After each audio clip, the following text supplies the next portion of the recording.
お疲れ様です。野良之助です。ど素人飯番外編、寿司上級編いきたいと思います。知らなくても全然問題ないんだけれども、知ってたらもしかしたらもっと楽しめるかもよみたいな話に、していこうと思います。海外の方がよく日本に来て、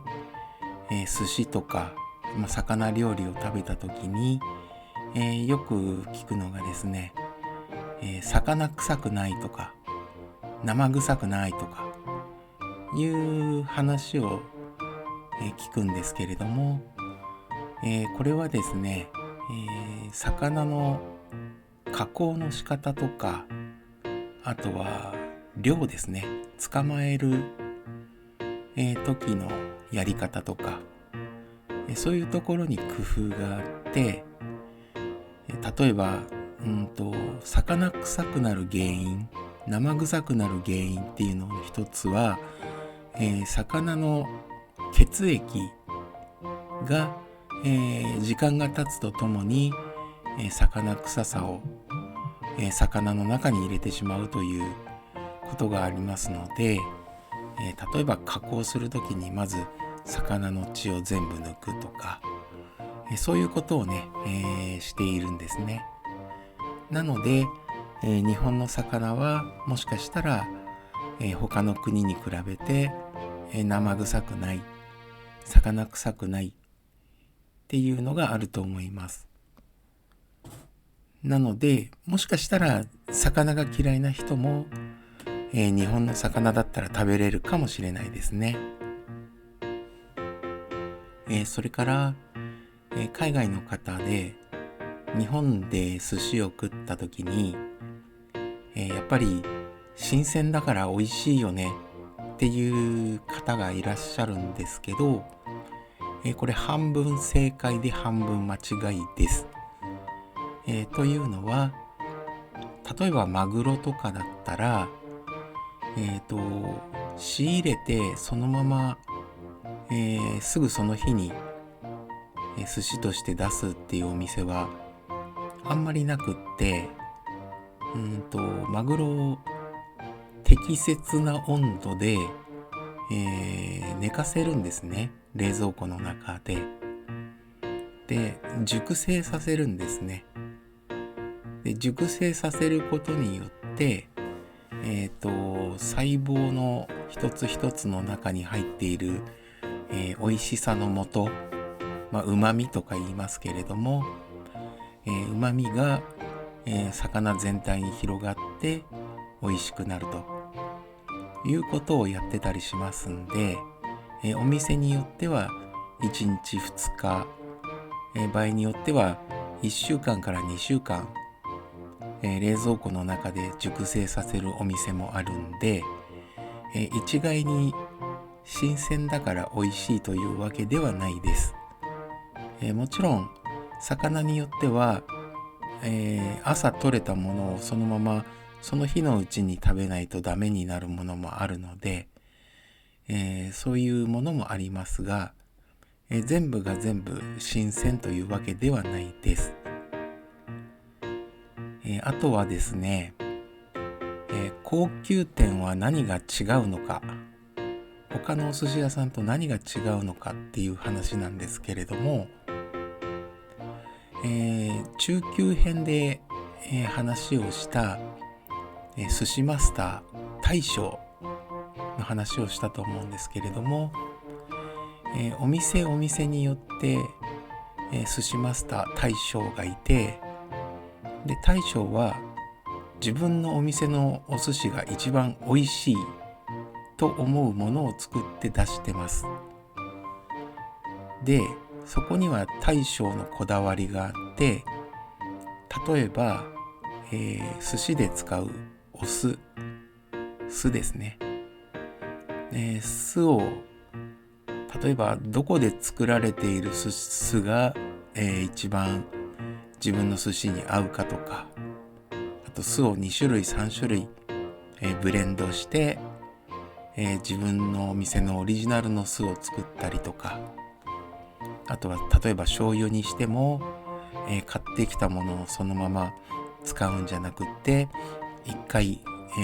自分のお店で煮たりとか、やっぱり醤油もブレンドしたりとか、あとは寿司っていうのはお米の上に、刺身を乗っけてるわけではなくって、そのネタですね、魚の部分が、どの部分がどれぐらいの大きさでどの角度で切れば美味しいかっていうのも、こだわってたりするわけです。で、お米もそうですね。自分のお店で出す寿司に一番合うお米はどれかっていうのを、探して、で、米もそうだな、寿司のネタに合わせて大きさを変えてたりとか、するわけですね。例えば、寿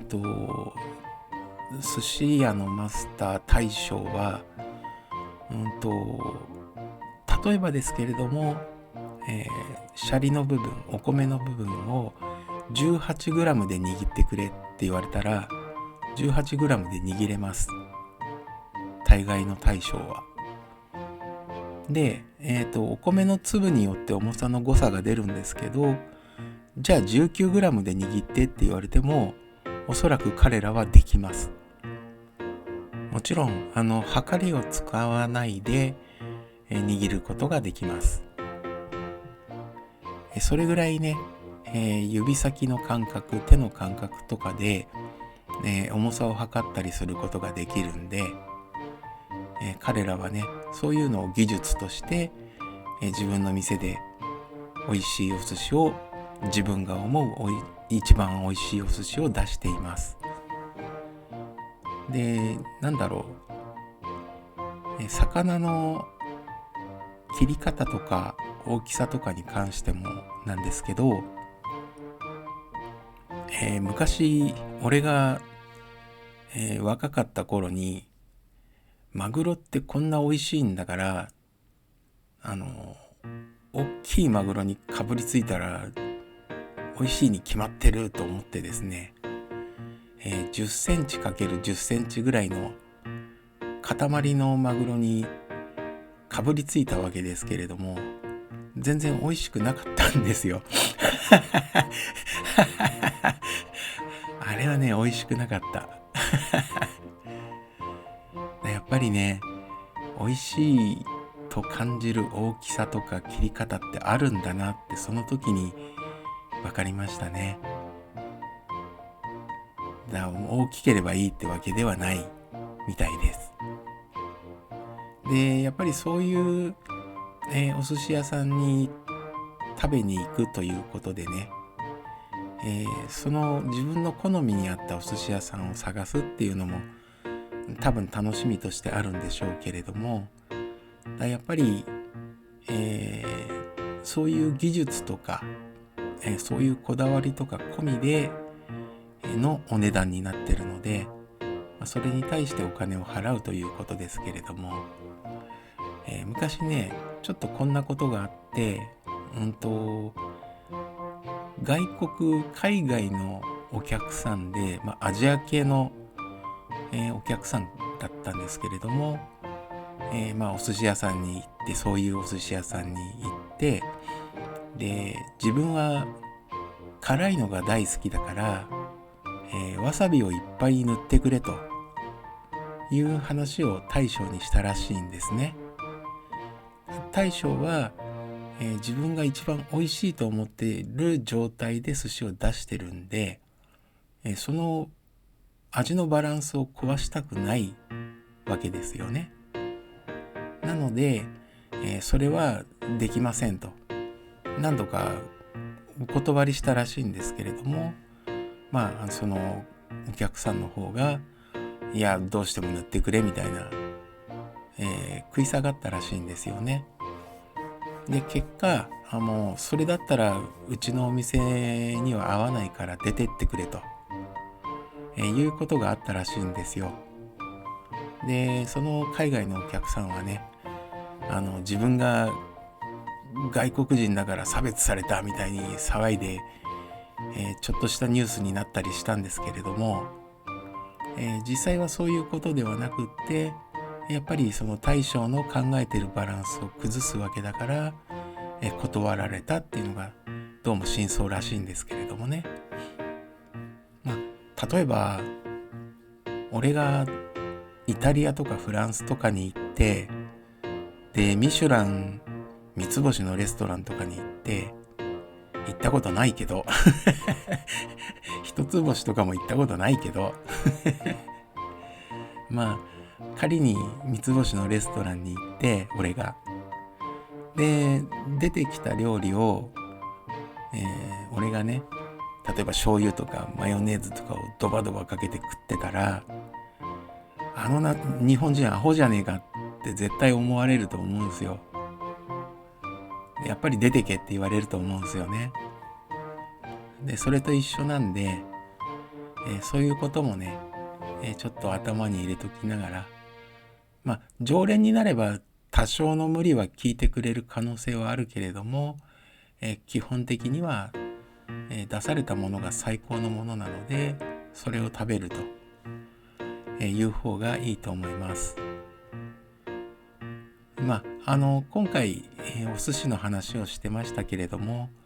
日本にはね、まだまだ寿司ラーメンだけじゃなくっていろんな美味しいものがありますんでね、もし日本に来ることがあったら、いろんなものにねチャレンジしてほしいなと思います。上級編は以上です。これで寿司シリーズは一旦、終わりにしますけれども、もしかしたら言い残したことがあればまた作るかもしれないですはい、ご視聴ありがとうございます。